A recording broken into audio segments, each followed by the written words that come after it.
Good evening to everyone. My name is Loida Martel, and I am the Vice President for Academic Affairs and Dean at Lexington Theological Seminary. And those of us at Lexington Seminary and the Diocese of Lexington are so eager to see you all tonight and to welcome you to this event. We are been thrilled about it, and what is making us really thrilled that it's not just a one event of this evening, but it is a month-long event, and we hope that you will follow us throughout the month. I believe there is a chat that is active, and if you have any questions, any comments, greetings, please feel free to include those in the chat. Let us begin first with a word of prayer, and then I'm going to introduce you to the two moderators for this evening.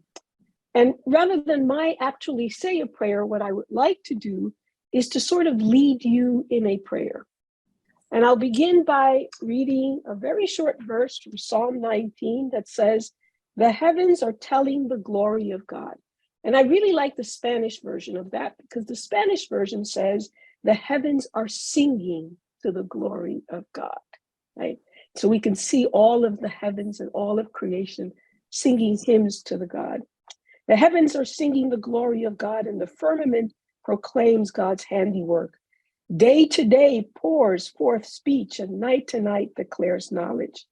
There is no speech, there are no words, their voice is not heard, yet their voice goes out through all the earth, and their words to the end of our world. So let us pray, and let us begin this prayer by thanking God for creation. Thanking God for the gift that is creation. And sometimes we think about creation as this thing that is other than us. But as we thank God and think about creation, remember that we are part of creation. We are a gift. We are the gift that is receiving God's self-communication that is embodied in all of creation. And as we're thanking God for creation and all its wondrousness and all the singing that occurs throughout creation, let us remember that that creation is not given to us, but that rather we are part of the gift. And therefore we are both gift and recipient of God's grace and God's self-communication, God's self-giving, and God's love. And as we reflect on that and we thank God for that, let us also confess.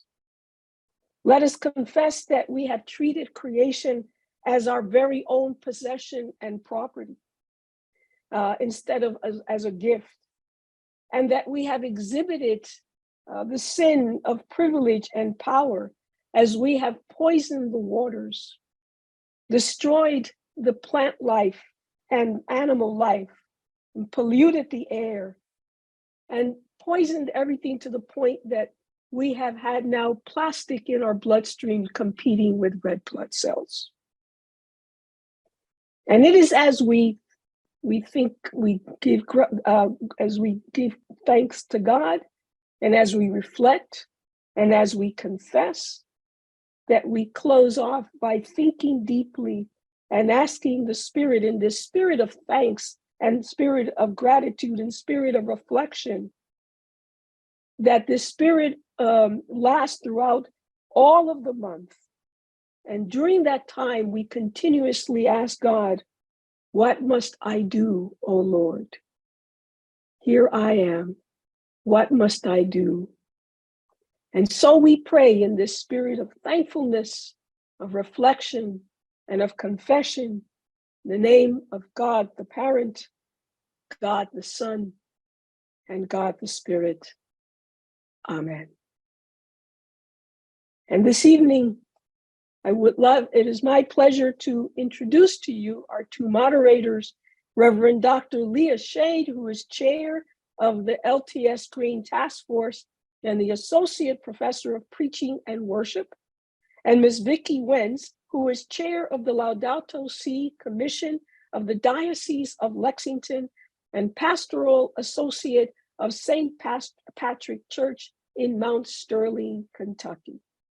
I leave you with these two very able and active leaders of the church to introduce our panelists tonight. Thank you, Dr. Martell. It's a pleasure to be here with everyone. One of the things that I wanted to mention was that we are partnering on a Season of Creation art project to flesh out or imagine.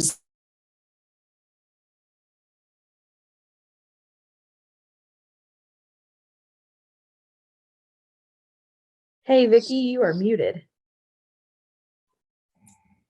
Let me start over again. I think I hit a key when I started reading. We're partnering between the Laudato Si Commission and Lexington Theological Seminary. As part of that is a Season of Creation art project to flesh out or imagine some part of Laudato Si, Pope Francis' encyclical. Artists can use their own medium for this project. This year's theme is clean water in God's creation. You might consider what are clean water blessings or problems in your area if you're an artist. The flyer suggests background reading and a video that's called Pollution Picasso for inspiration. So if you look up in the chat, there will be those flyers there. The youth call to young artists is from ages 8 to 17 and is clean water in God's creation also. The youth can choose from two options. Option 1, to illustrate one Bible verse. Option 2, to create a climate superhero through the UN Climate Action Heroes using the Sustainable Development Goals. All entries are due September 23rd to my email as a high-resolution photograph. Include an artist statement explaining how the work illustrates some aspect of Laudato Si, and works will be exhibited online. Best of show award for the adults is $200, and that's sponsored by the Laudato Si Commission, and $75 for the youth, which is sponsored by the Green Christians. All adult entries will be eligible for a Gamblin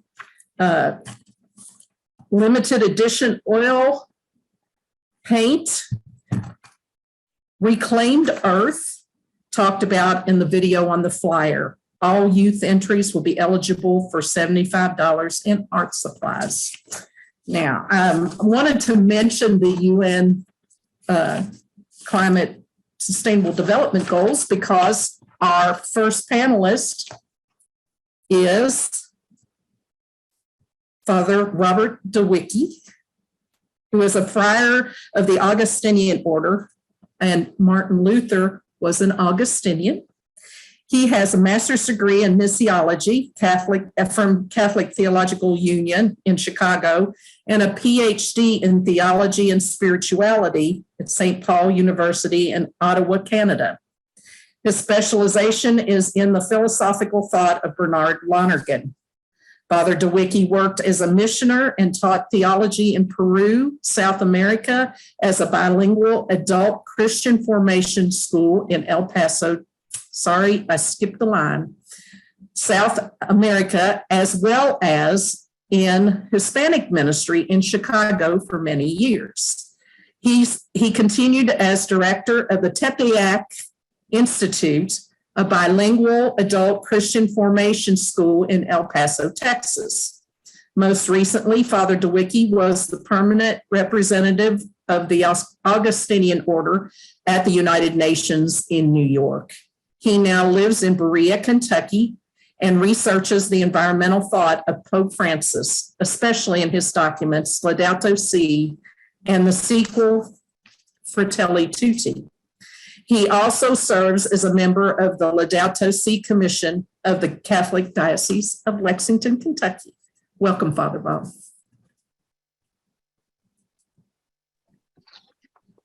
Thank you, Vicki, and welcome to everybody. Good morning, good afternoon, good evening, wherever you are on the planet. joining us on this wonderful occasion of the beginning of the season of creation. And I would like to, thank the organizers of this event for inviting me to be a part of the panel and to share some ideas with everyone. It occurred to me that I only have 10 minutes, less than 10 minutes now. And I love to talk a lot, as Vicki would tell you. But I hope to reduce everything within the time limit and approach. I want to talk about Laudato Si very briefly, but within a context of the big picture. Why is Laudato Si important? Why are we even having this conversation at this time? And so I would like to look at the big picture, and I'm going to run through it. And if there are questions afterwards, at some point, we could deal with it then. But these are statements that come out of the document itself. And Laudato Si asks the question, what is reality? The big picture. What does it mean to be human in today's world? What do we mean when we talk about sustainability? These questions are important because we live in a world in which people dispute facts. They talk about alternative realities and alternative facts. A new term has emerged since 2016, post-truth. If you haven't heard of the word post-truth, I encourage you just to Google it. Post-truth is an attitude that people have that values feelings and opinions over facts and evidence and verification. So we find ourselves in a very strange time, and Laudato Si invites us to take a higher viewpoint. We're caught in a polarized world, a lot of divisions, and the way to get out of that energy is to reach a higher viewpoint. I think we're all religious people, and one way or another, we know the gospel story of Zacchaeus, who climbs the sycamore tree. And I think Laudato Si is the sycamore tree, to get a better perspective on what's going on in the crowd. So we have to climb our own trees. And we do that because there are competing narratives of what's going on. There are different people who define, groups of people who define reality as a we versus them. I actually heard that on a news broadcast once, where it says we live in a world of we versus them, and we have to get over the fact that we are not a one family planet. We live in constant tension of enemy relationships, which makes friendship an impossibility for some. We live in a narrative where maximization of profit, unfettered capitalism, is seen as this is what reality is about. It's about money. Or is it the opportunity for human flourishing, something for all people? Another narrative that we're competing with is we're all familiar with the notion of the survival of the fittest. We need to ask the question, is it the survival of the fittest, or is it survival through relationships in a very fragile ecosystem? However we answer that question will depend on how much money we dedicate to the military. Another aspect of the big picture is to look at evolution. And this is a notion I've been dealing with for several years. And we are at a critical point. It's my conviction we're at a critical point where there's an end of physical evolution at this point, the end of chemical and biological evolving. And we are at the beginning of a new phase of evolution that is psychic and spiritual. And psychic spiritual evolution deals with critical thought in transcendence, the choices we make now will determine whether species will live on the planet or not. Our choices have global effects. Human engineering now is the cutting edge to evolution. So how we think things through will determine the future of the planet. And so our evolution at this phase is spiritual and psychic. And psychic, I mean how we think things through. And Laudato Si calls for a new way of thinking.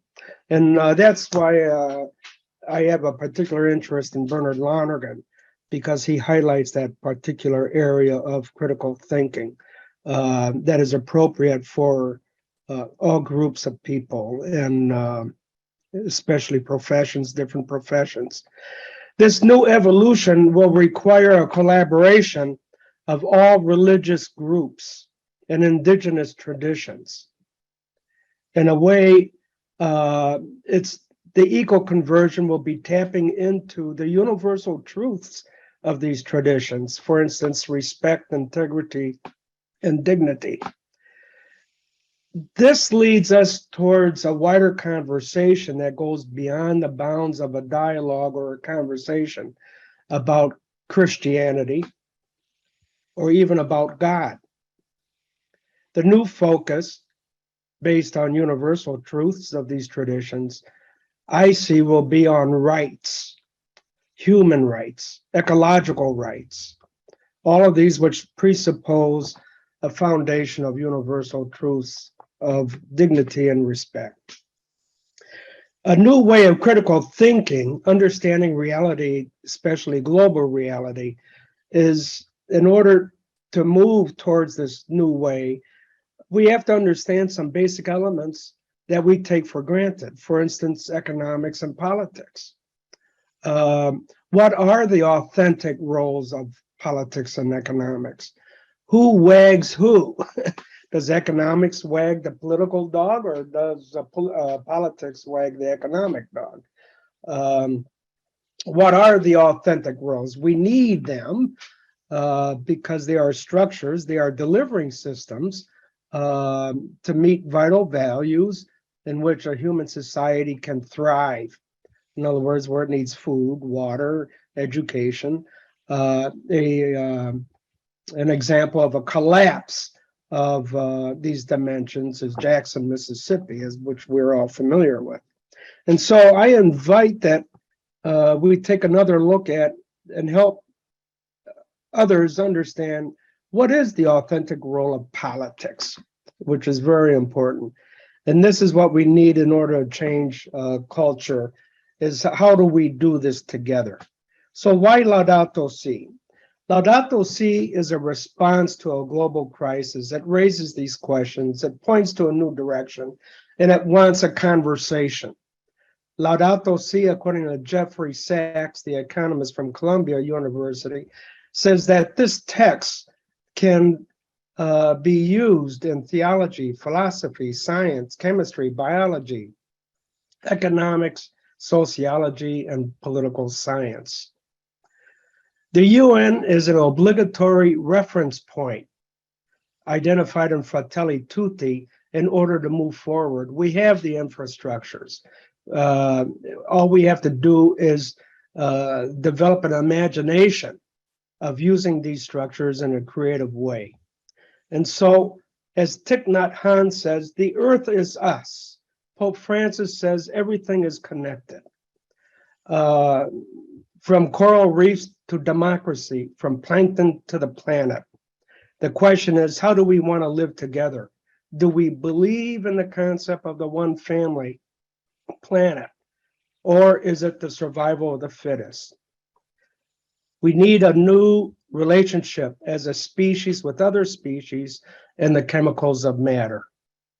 And finally, the one thought that I would like to leave with everyone is that the way we move and implement Laudato Si, as we read it, study it, pray with it, is we need a recovery of our symbols.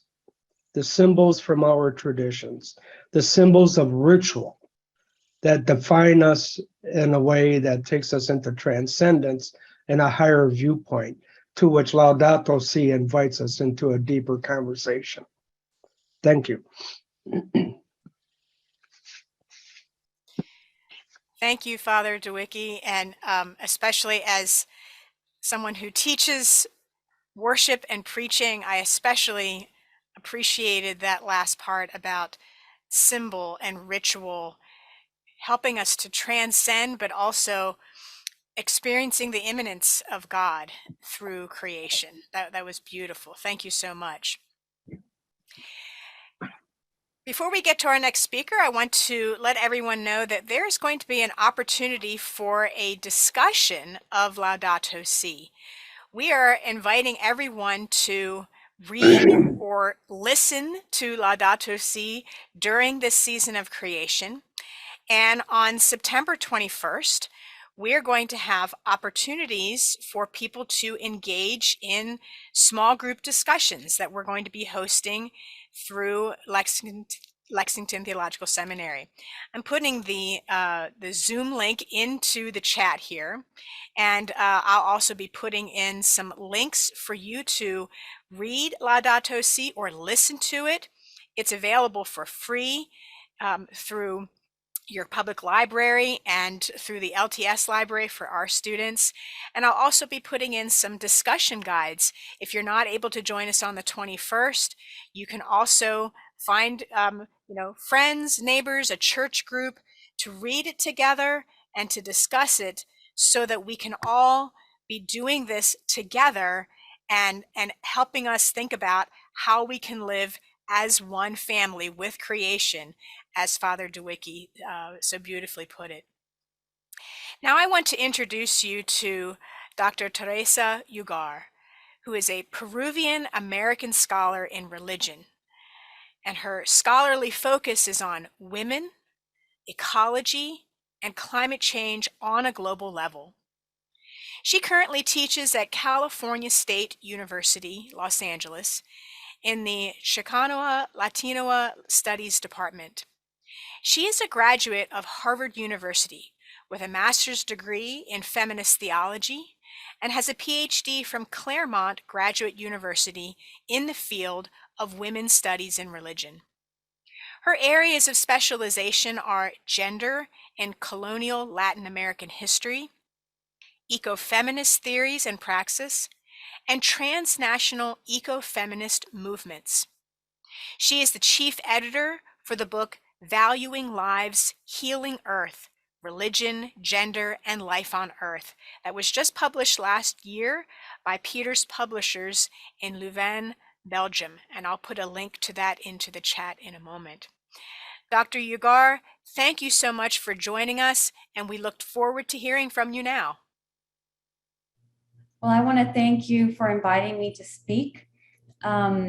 This is very important work. I am a professor. I'm also an activist, and I take very seriously that we need to address or apply Laudato Si in terms of how that we relate to each other and to the natural world. So I was asked to speak about the theme of Laudato Si and environmental racism in low-income communities. To begin, I'll say I define environmental racism as a systematic exploitation of poor, minority, low-income communities by unregulated governmental practices or industrial corporations that prioritize capital profits over human life. These communities of color are disproportionately exposed to toxic waste dumps, poor water quality, and unclean air in the environments in which they live, work, and play. For me, environmental justice, by contrast, encompasses all social justice injustices, which include but are not limited to linguistic rights, educational rights, housing rights, labor rights, immigration rights, cultural rights, food security, and climate justice. In the US, low-income communities of color are the most vulnerable populations with regard to environmental racism and social justice issues. They are vulnerable in a capitalistic framework in which profits Western development and progress are privileged over the quality of human life. Their communities are the dumping grounds for our nation's waste disposal. They are disposable and expendable. They are treated like trash rather than human beings. They are the throwaway culture that Pope Francis alludes to in his encyclical Laudato Si. These individuals are not welcome in high-income areas, nor are they welcome in our shared common home. Daily, the challenges these communities face are quality of life issues, which include access to clean water, air, and soil.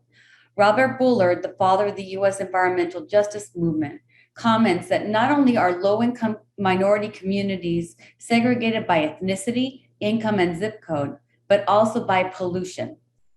The reality is that industrial corporations target these communities because they offer the least resistance to their corporate initiatives.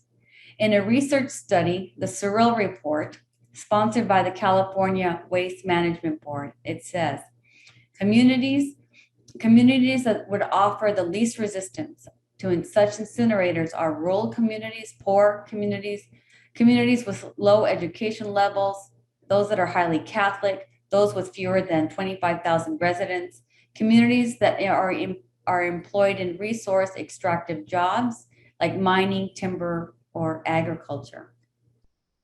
To this end, industrial corporations and their efforts to secure greater capital gains create linguistic barriers for individuals living in low-income Spanish-speaking communities.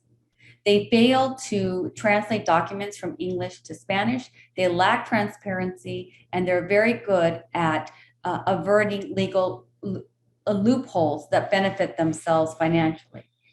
In the US, clean water in low-income communities is a significant issue. Flint, Michigan is a prime example, distinct from other cities such as Brent Harbor, Michigan, Pittsburgh, Pennsylvania, Central Valley, California, Martin County, Kentucky, Florence, South Carolina. Flint, Michigan got media coverage. Still, these cities share in common that their water is contaminated with lead, radium, mercury, and arsenic. As a result, they're suffering from health issues, from respiratory disease to developmental issues in children to cancer, to name a few. In the US, Blacks and African Americans in Louisiana suffer from disproportionate toxic waste in their local communities because of the many plastic plants, oil refineries, and petrochemical facilities. Their communities are surrounded by 150 petrochemical plants and refineries. The area is called Cancer Alley. It is 85 miles long and is responsible for 19% of the world's carbon emissions. Still, communities of color have a rich history of advocacy for their rights to a healthy and natural world.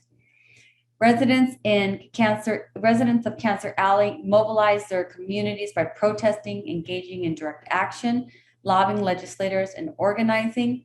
In 2019, they galvanized community opposition and successfully defeated the construction of a $2.5 billion plastics manufacturing plant. In Kettleman City in California, the activist group El Pueblo para el Aire y Agua Limpia, People for Clean Air and Water, they emerged in the Central Valley of California. And what they did was they advocated against having toxic waste incinerators within their community. In 1999, they took Chem Waste to court and they won. Chem Waste withdrew the construction of toxic waste incinerators from these targeted communities. Las Madres de Este de Los Angeles, the mothers of East LA, are Latinx mothers who advocate for quality of life issues as well. They're interested in safe water, clean air, and soil for their children. In this respect, they're working for quality of life issues regarding safe areas for their children. They have secured $1 million research grant from the Reformulated Gas Fund to support their initiatives.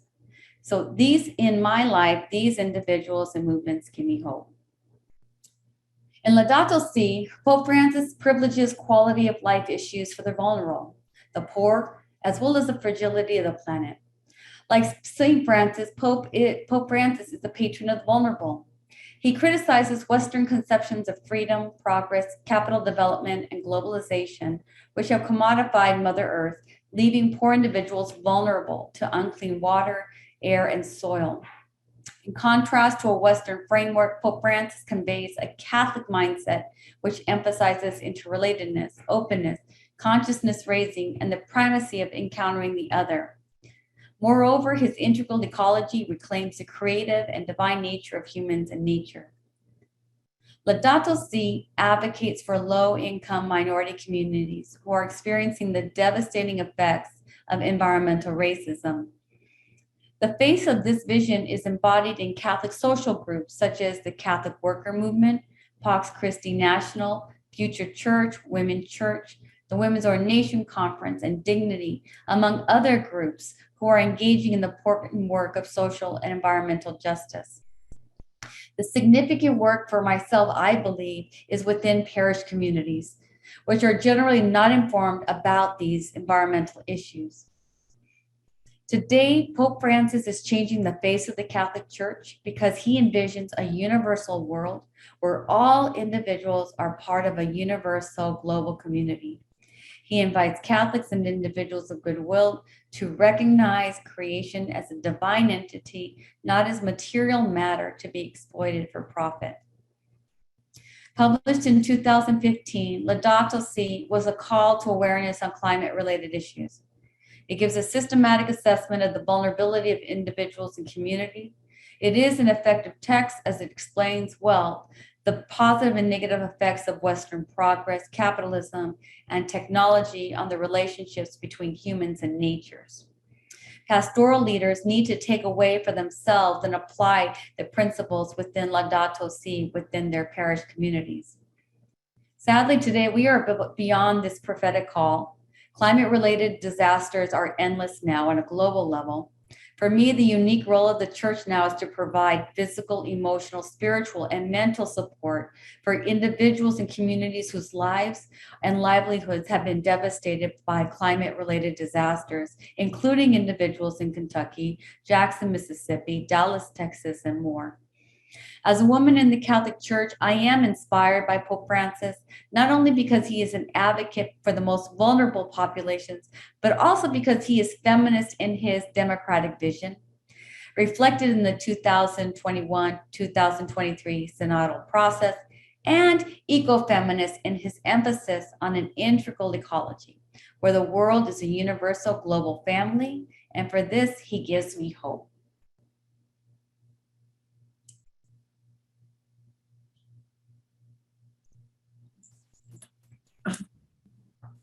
Thank you, Dr. Ugar. That was wonderful. Before we go on, I'd like to let you know of an opportunity that we have to put our faith into action. It's something that I've been working with, but it's called Water with Blessings, an ecumenical nonprofit water purification ministry devoted to bringing clean water to God's thirsty children based in Louisville, Kentucky. They are mothers and missionaries who equip other mothers in need of water with home-based filtration systems that provide them, their families, and their neighbors with safe, clean, healthy water. Their unique process educates women on how to install, use, and repair their filtration systems and empowers them to become respected water women in their communities. Water with Blessings gladly and proudly collaborates with people of any faith who practice compassion and believe in that clean water is a basic God-given human right. They invite these missioners to join them as mission partners to help bring their water purification ministry to impoverished communities around the world, including Ukraine, the Navajo Nation, and our own Eastern Kentucky, which has just begun. You can become a missioner by donating or any number of ways on the website. You can find the link in the chat. And it is worth going and finding out about that. Now it is my pleasure to introduce Elaine Tanner. Elaine Tanner is the founder and program director of Friends for Environmental Justice, a community organizing group fighting to protect land, water, and people in Appalachia. Growing up, Elaine would spend time with family both in the coal fields of West Virginia and in Kentucky's Daniel Boone National Forest. Knowing the environmental impacts of coal mining forced her to spend many years trying to figure out a way to protect the mountains when regulations fail. For the past 20 years, Elaine has been working around water quality issues in southeastern Kentucky and the Great Lakes Basin around oil and gas development. She became involved when she found regulations had failed her Appalachian community, left behind by coal companies and failed by the state of Kentucky's administrative rule over the permitting process. In 2014, she formed Friends for Environmental Justice, a community outreach organization working for many social and environmental platforms across the Ohio River Valley and beyond. She sits on a committee with the National Wildlife Federation on restoring the Ohio River Valley and addresses the many events her community just experienced with flooding these past few weeks in southeastern Kentucky. Her community is one of the recipients of water filters from the Water with Blessings. Elaine.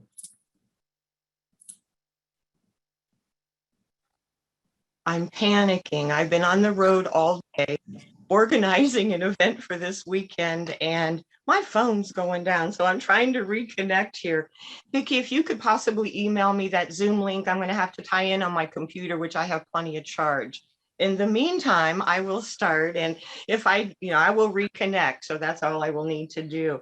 So you said a lot. Vicki made a comment the other day of, I'm not talking much about me, about the things that I do. She humbles me, just like the painting behind her that you see me down in this dirty water. She humbles me. So Vicki, from my heart, I see the work that you do, and I see that you, through me, can get the word out of what's really happening in some of these Appalachian communities, as in other communities.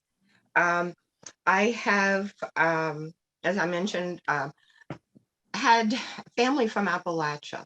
My mother was from West Virginia, and that was from the coal fields, and my father was from the Daniel Boone National Forest. Talk about a contrast. So that's when I learned early on there was a difference in this environment. There was the poverty that we talk about in Appalachia. We saw plenty of the poverty. My parents moved to Ohio, so they met in Ohio, but we always had that connection, those Appalachian roots that bring us to family, my native roots brings us to family. The matriarch of our families would take care of each other. My great grandmother had the whole family on the mountain, and they gardened together, and they canned together, and they worshiped together. The things that they did was something that was instilled in me as an early child. And I remember floods as a child in the mountains. Those were things that we had, and that's really what a lot I want to talk about is going to be what's happening right now. Some of the things we've had to do. I've tested streams. I'm a water tester, and I tested streams out here, and the conductivity in front of this particular painting is tests at 1900. Life dies at 350 parts per million of heavy metals, and that's what's in our water. And this particular painting is at the bottom of a slurry pond, and I've got ugly pictures. I've got pictures that people would not believe that we've had to contend with. When we first started, my friend purchased this property he was born on from his uncle, and that was in 2002. We had nothing but dirty water from that time on. We went to hook up our wells, and we were told the only thing we could do was flush our toilets with the water. I was appalled at the fact that they weren't telling people that people in my community were dying. And we couldn't have that. So we started fighting on our own. We started challenging the system. And sometimes that's what you have to do. We filed administrative case after case. We stopped 6 permits. We had the state of Kentucky siding with industry, as we all well know, and we challenged that. And this, we started in 2008. Just this past month, we were told that our next appeal or that the state appealed our circuit court appeal, and we are headed to the Kentucky Supreme Court. 3% of cases make it to the Supreme Court, and it's because we know what they did, and we managed to uncover everything that had happened here in our communities. So what we are seeing is we're seeing the ramifications of what was done in mining, the illegal mining, the rubber stamp, so to say, on some of these permits. And it's all about favor. And one of the things that we refuse to do in our Appalachian communities is to be collateral damage for these industries. So, what I'm saying, I'm backing up everything that's been said up until this point. And that tends to, kind of get me on a different direction. But what really got me started was in 2014 when the Elk River spill happened. And I saw 3,100 people's water was poisoned, and they could not do anything. And I saw the power of organizing at that point. So I started working with other people, coalitions all across the country. They would take me to train me. I've been in DC so many times, I can't remember how many times, knocking on doors. My last adventure with DC was the Department of Natural Resources. Less than a month before we had the flooding event in Kentucky, I told them what was going to happen. And I told them exactly where this was going to happen. And the night that the floods came on July 28th, I sit on this mountain, and I live up top of a mountain, so I wasn't impacted like my neighbors and my community. I sit on top of this mountain and I watch the water rise in our creek beds. And what we have here is we have 3 seams of coal that's been mined. And I always say, well, we've been stripped, we've been gutted, and we've been fracked. Stripped is the mountaintop removal, gutted 3 times by underground mining, and then we've been fracked. And the top seam that's been gutted fills with water. We had 11.25 inches fall in my community in a matter of hours. So when that rain fell, the top seam filled with water, and the second seam, it collapsed down, and that water had nowhere to go because there's a solid rock bed there. It's not like the karst caves and things that we see in composition in some of the other communities. So this water came down with a vengeance on our mountain. This wasn't the first time. We moved down here in 2019 permanently, and I watched our creeks run like milkshake for a week. And one of the things, because we have challenged all of these systems, we have been able to keep permits on these properties, and we are holding.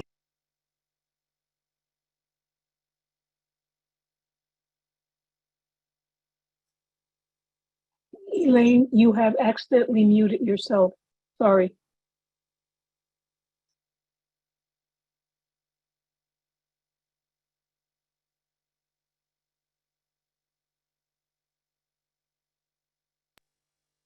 Okay, I think it might be my time, or I have dropped. So No, you have time, Elaine. It's just that you accidentally muted yourself. So please go on. oh, I didn't touch anything. I'm so sorry. Okay, I lost you. So okay, so time me here. I'm trying to keep up with that. When I get into a situation where things don't go right, and so please bear with me today. I do apologize. As I mentioned, I want to talk about what's going on here right now. I have worked with the Catholic church. I have for many years. When Father John was here, when I met Vicki, he came into this community with the care of creations. We did pilgrimages of people that could go into these communities and see what was happening. And they didn't see what I see living here. They didn't see the people. I'm working with an organization, Hemp Hill Community Center, and we've stopped by there on some of our pilgrimages. And as we stop by, there's a coal memorial there, and there's a lady there that runs a community center. And since 1968, this center has been the hub of this community. She services communities for 20 miles around. And I have been raising funds for her, and it's been awesome to be able to work with someone who understands the people. And sometimes someone told me today, and distributing stuff that's coming into these communities to help our people, you got to feed the greedy to find the needy. And we found that to be very true. And, we organize, and the blessings have just poured in, and I am grateful for my friends that have been able to help us. And Vicki, the Water with Blessings, I will stand with you on Saturday, and we will get those filters out to the people that need them, that we can share the blessings that we have as well. I think that is very important. But we have a very good Facebook page, and then we also post pictures of what's going on. The pictures I kind of do as a little reel with music that kind of tells, you can't go home again. These people's homes were washed away. There were 39 people who died in these floods in this community, and we can't let this happen. So it is step up, elect the people who are going to help us protect what we have left. And as these days come upon us, as this climate continues to change, we're going to see inland migration. We're going to see people have to move to these mountains, and we have to keep them safe. So that's what I do. I try to keep our people. And it was mentioned the social impact of justice. And I was sitting in a group of younger people one day, and we were asked what were our main concerns. 3 out of 4 people, I was concerned about environmental justice. 3 people, this youth group in the 25 range, were concerned about social justice because they are a part of it, but they're also a part of the solution. And being able to recognize what we are facing, take it on. Let people know that we're not going to take it. We have, and the power and the blessings behind our work. I just organized a couple hundred people coming to us on Saturday for a benefit, music, and vendors that had their businesses washed out in their studios, and services like, taking the applications for service and things. So, oh my. Okay, Vicki, I'm going to try to call back in. Oh my.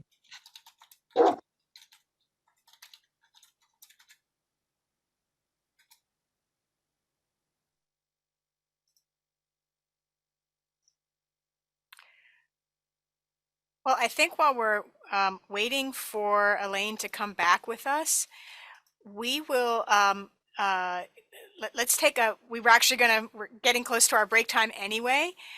We're going to take just a 5-minute break, and then we're going to come back with some Q&A. So we invite those of you who are on and participating, if you have questions for Father DeWicki or Dr. Ugar or for Elaine Tanner, please put them either into the Q&A or into the chat.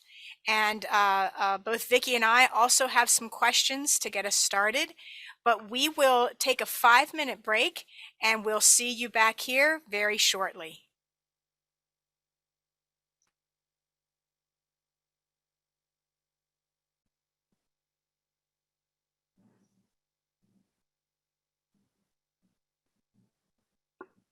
Okay, are we ready to get started, Dean Martell? We are back from our break. Thank you all for staying with us. We seem to be having a little bit of technical difficulty with Elaine Tanner, but we are doing our best to get her back into the panel. In the meantime, Dr. Leah Shade and Ms. Vicki Wentz will now proceed with the question and answer period. If you have questions, please feel free to post them either in the Q&A section or in the chat section, and Leah and Vicki will see those questions and share them with our panelists. Thank you, Dean Martell. We're going to get started asking Father Bob a question.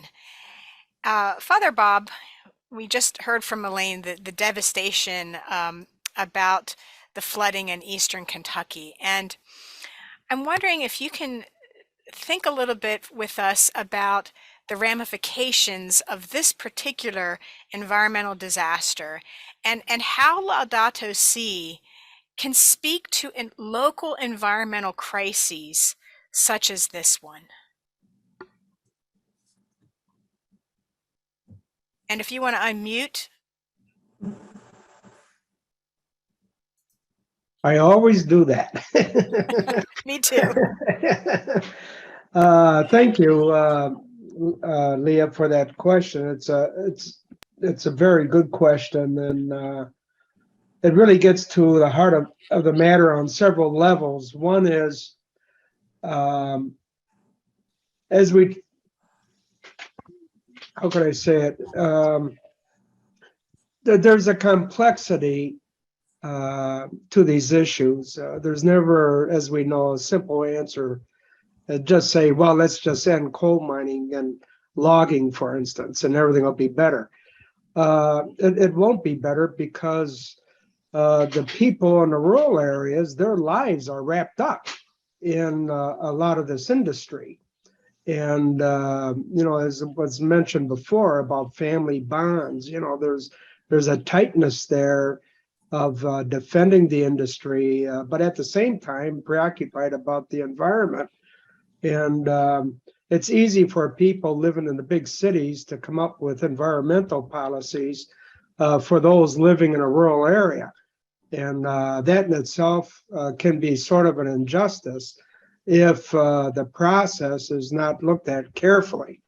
And by the process, what I'm saying is, how do we approach the environmental issue, the economic issue, in which people's livelihoods depend, and the impact of business as well, the degradation of the environment.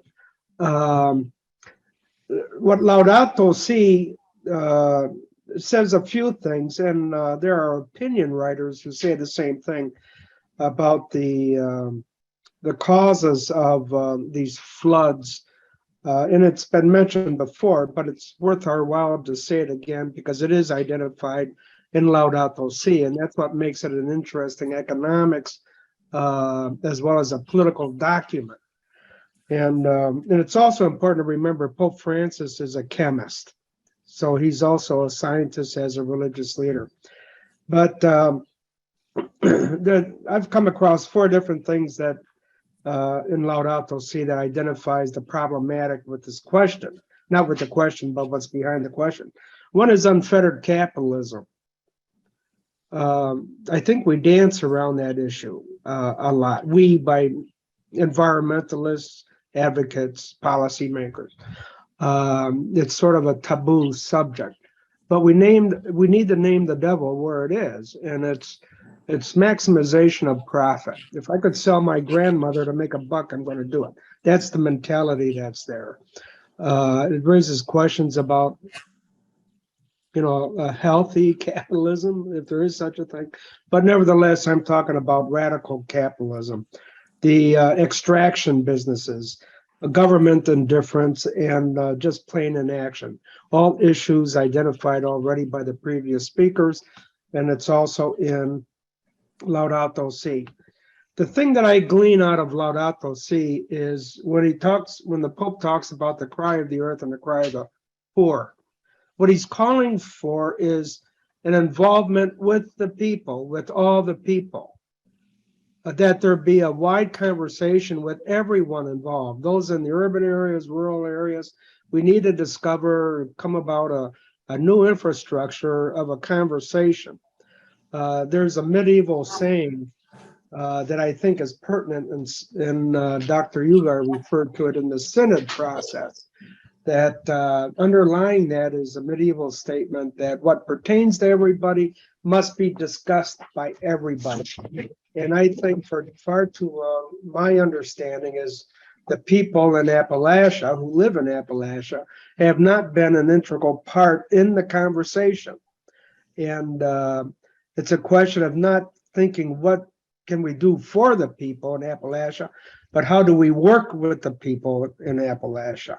How can we learn from each other? And so what pertains to all must be discussed by all. And any ecological approach is basically a social approach. And that's what Laudato Si wants to keep reminding us. It's not a problem there that we got to fix. It's much larger than, changing a battery on the car, like I had to do about a month ago when I couldn't leave Frankfurt after, having a hot dog somewhere. I was stranded. Environmental issues are not like that. It's more complex, and there has to be an appreciation of the complexity.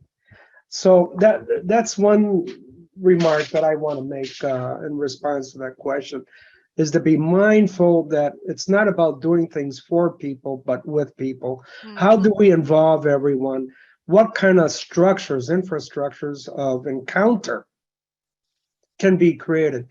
And let me leave it just with this one idea that I've been entertaining, and it actually comes from my experience at the UN, is there's a global conference of mayors that Bloomberg has initiated a couple years ago.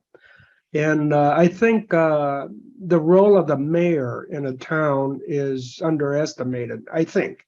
I could be wrong on that. But I think it's high time to begin having a convocation with the mayors, to begin there in these different regions and have a conversation. They've been elected by their constituencies.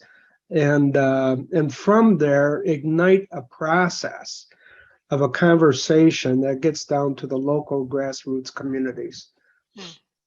That is excellent. And I know Vicki has a question for Dr. Ugar, but I want to follow up on what Father Dewicki said, Dr. Ugar, and I want to come back around to what you were saying earlier about the organizing that happened in the communities of color that you studied, that you've worked with. And we have a question in the chat, or in the Q&A, wanting you to talk a little bit more about what communities of faith can learn from their work and their approach, and do they work with like the local mayor? Like what kinds of things do they do to really maximize their people power and have an impact on the political processes? Can you share with us some things that you've observed and your insights about it? So I think that I really appreciate Robert, you talking about capitalism, and and listening to the communities. Okay, because I feel as if that each and every community, they have to identify like what are the things that are, what are the environmental injustices that each one of them is facing. And I talk about they have to, in these communities have to do it in a multi-pronged approach. So, and what they have done is that we have different movements, with the civil rights, they did the sit-ins, they do marches, protests. It's interesting, like with the Mothers of East LA, they are gathering themselves to be able to, to combat different governmental regulations, that there was going to be a prison in their area. I think I feel as if that it needs to be. I feel as if you have to do lobbying, legislation. You have to get people organized together. We need leaders.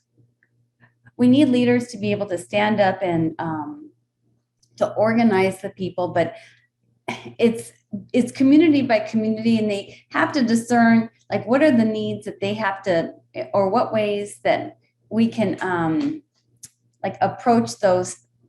How are they going to address those issues? I don't think I answered it. So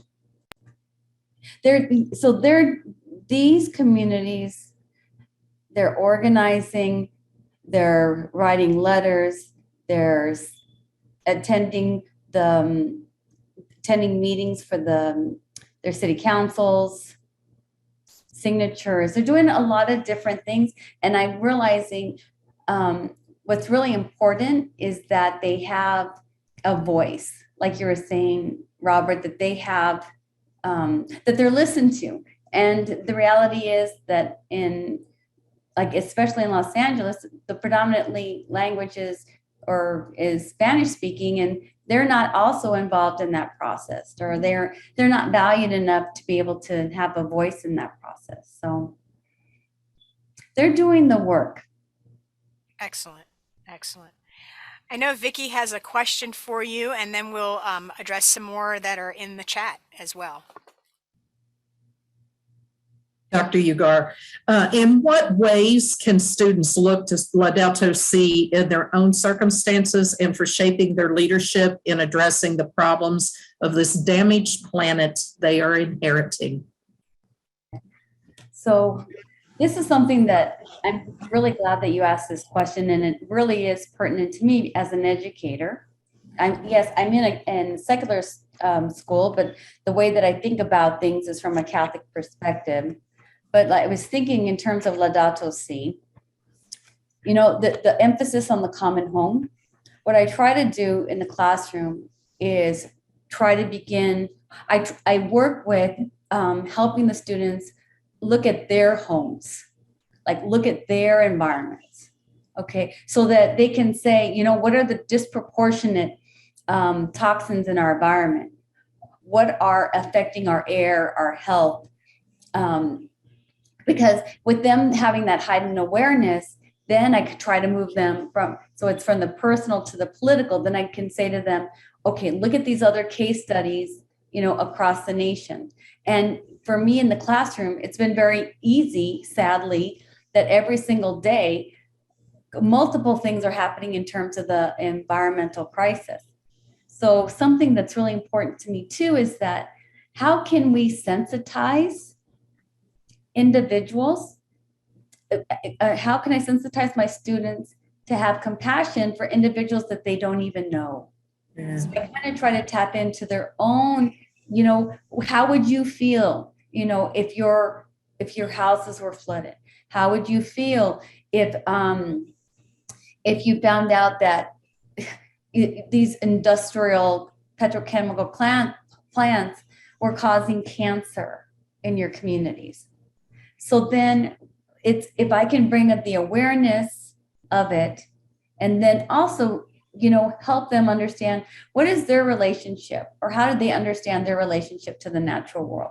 And what's interesting is I feel like it's really important that they understand their religious, cultural, familial values. Why? Because those values are in contrast most often to a U.S. values. So I feel as if that let's draw on those family values. You know, we want safe communities for our, you know, for everyone within our communities. But then I'm trying to train them. I'm trying to give them the skills that they can critically look at these communities, find patterns, and so they're ready to be able to go into their communities and advocate. You know, explain to them, like what I like about Laudato Si, Pope Francis does it well in terms of the way that he explains capitalism or Western development.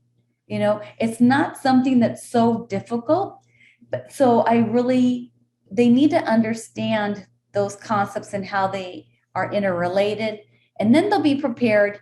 And I want them to be empowered, because at the end, like I said, it's a global crisis.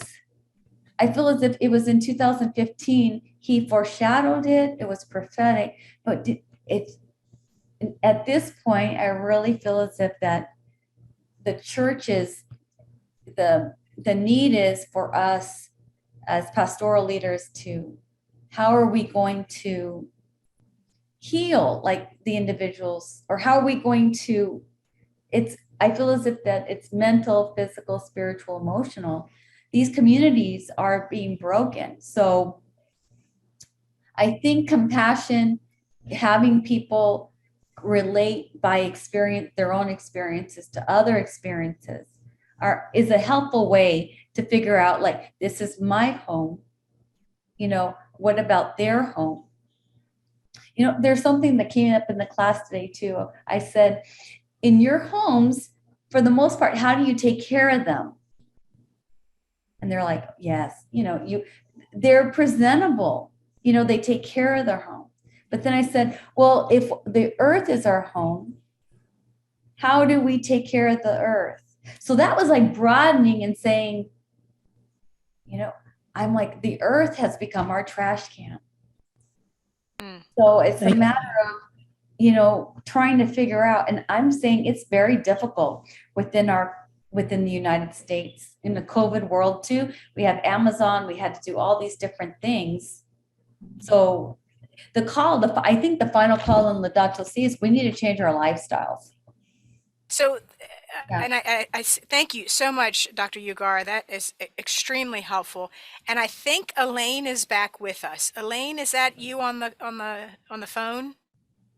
Yes, I went to the old-fashioned way of landlines.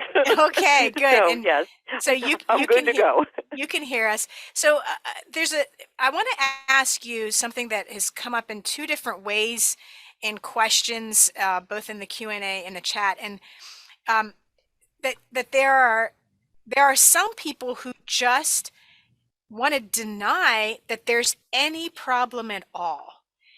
And I'm sure that in your organizing, you've encountered people who are naysayers that just say, it's not happening. It's not a big deal. They're not connecting the dots. How have you found the effectiveness? What do you find is effective in helping people who want to deny the reality to help them understand and acknowledge that it's a problem and it's something we need to do something about? I would say to start with coming into a whole community with an organization like Friends for Environmental Justice was a good start. I say that because the people here in this community have made their living with coal for decades. Coal put the food on the table. Coal kept the lights on for this country. So, and you also are dealing with a very proud people. I heard Dr. Teresa talking about the student engagement, and this weekend I have people coming in from Virginia Tech, staff and a group of 25 with students, and they will be here, and some of them are going to be muckers out there mucking the mud out of these homes that we still have. Some of them may or may not want to clean mold. I'm not putting any kids in that position. They're coming here to engage with what we see every day. They want to be able to understand so that they can take these challenges into the future. Like I said before, these kids are our future. We have to allow them to take the reign, but we also have to lead them. As Indigenous people, we are elders, and the elders have ways we have learned. And, we have to, at some point, allow that youth to, take the lead in some of these things. We teach them and say, okay, now you go out and you grow and you make this happen. So I think that youth engagement is a big part of it that I find. But also, kind of a little funny story, when I was in Ohio organizing, I did a lot of work in zoning. I spent 10 years as a secretary, and I, did our hearings. And my background was 35 years in real estate, so I get law. That's why I've been able to do so much of this. And my friend was running for office, and she was a different political party than me. So I had to change my party in registering. Voted for her, never changed it back. I didn't have anything to vote on. And then the county administration looked at me and said, let's appoint her to county planning. So they thought I was, and found out I wasn't. I was there for 6 years. And the first 2 years, I listened. The next 3 years, I became president, and I made it right. I made them listen to the law, and applying the law is what we need to do. Any way you want to look at it, if they would just use half the rules that are on the books, then we'd probably be a whole lot better off. And so for 3 years I was president, and that final year I watched it all fall apart. And so I saw what was going on. But right after that, we had 3 pipelines coming into the community, and I started organizing. And because of those 3 years I was president and guided that county, they listened to me. And we were able to run 50,000 fracking wells out of town. When they came knocking, we got baseline water testing, and we just organized. Wow. That is just amazing. That fantastic. We are coming up on the last 15 minutes of our time here. And Vicki, I wonder if you could share some reminders of the events that are coming up through the rest of this month in the season of creation.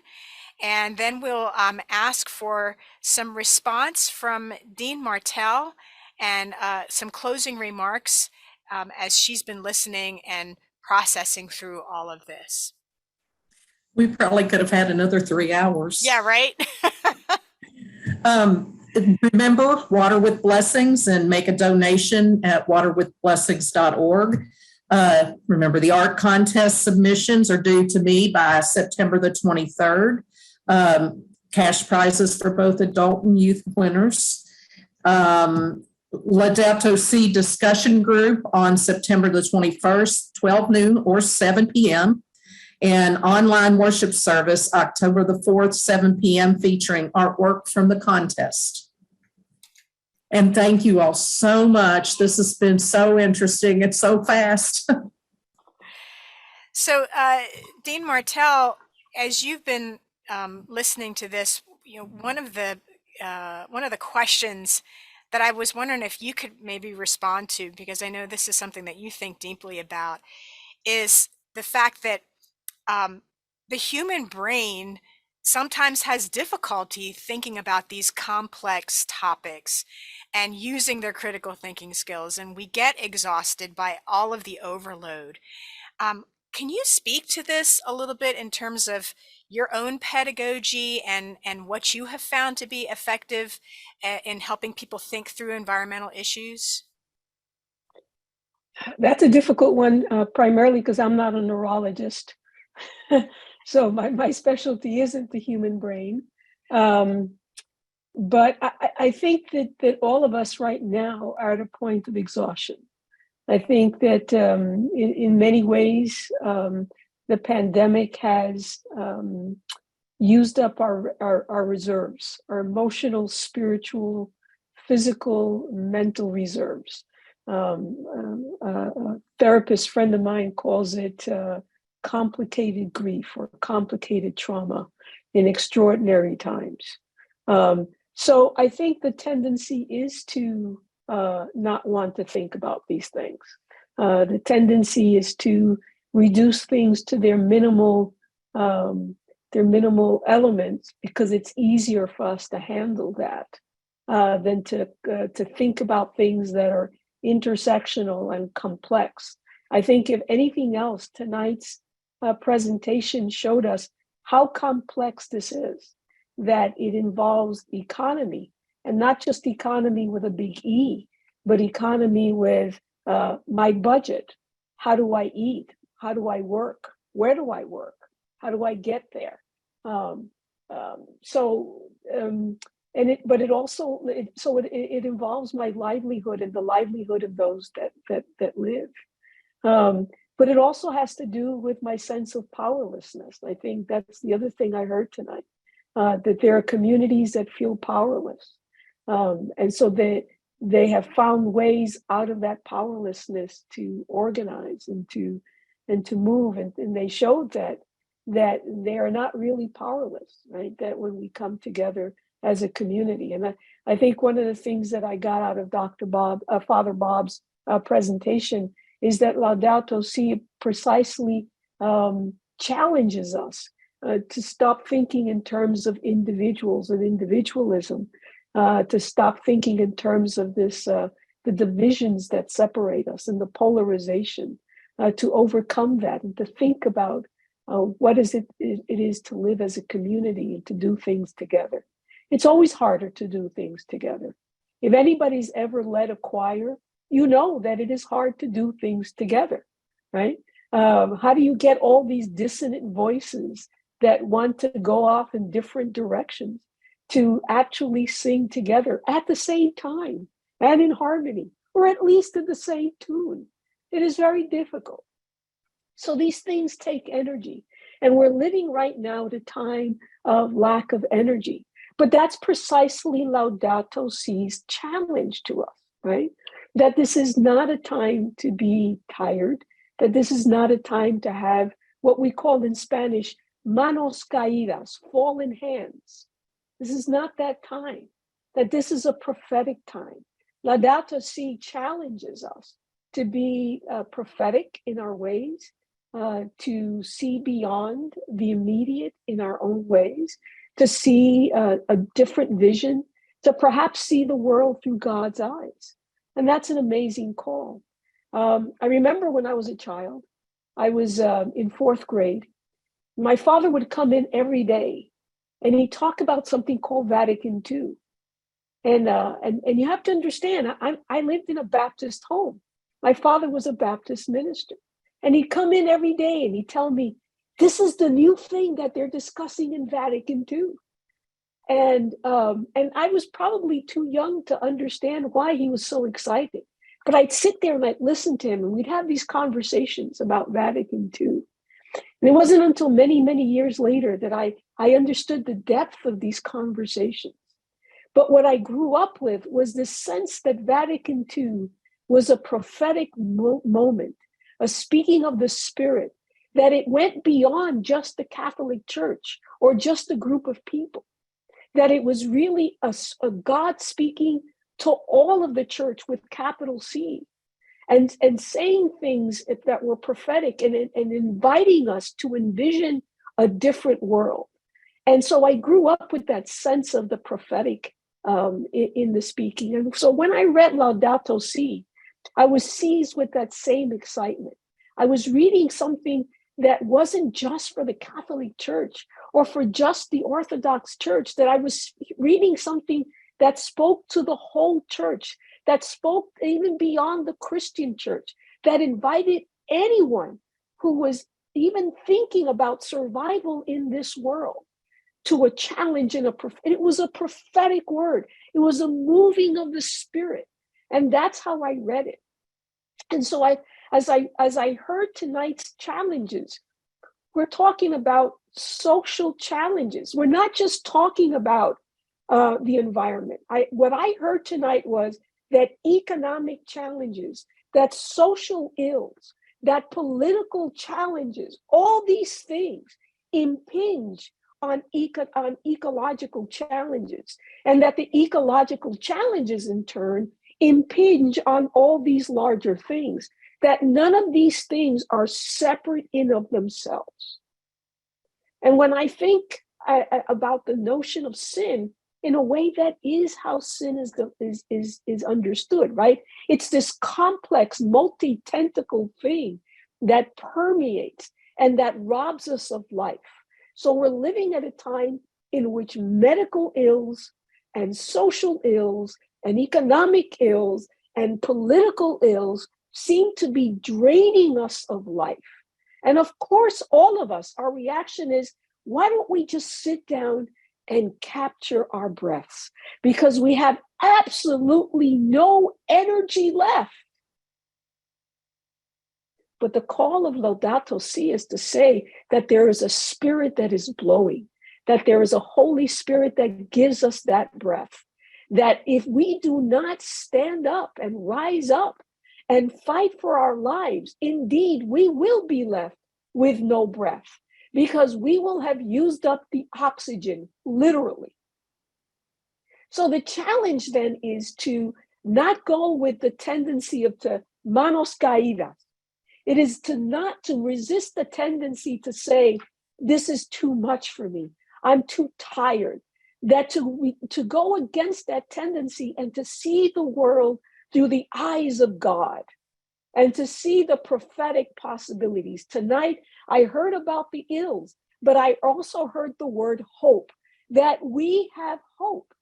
But we have that hope not as a divided peoples, but as a people of God that breathe the air of God, that can see the vision of God, that can hear that challenge of Pope Francis, that says that material things are good in their way, but that overcoming, they drown us. That disagreements are okay, that difference is what brings harmony, but that in excess, it chokes us. So there is hope, there's challenge, and there is hope.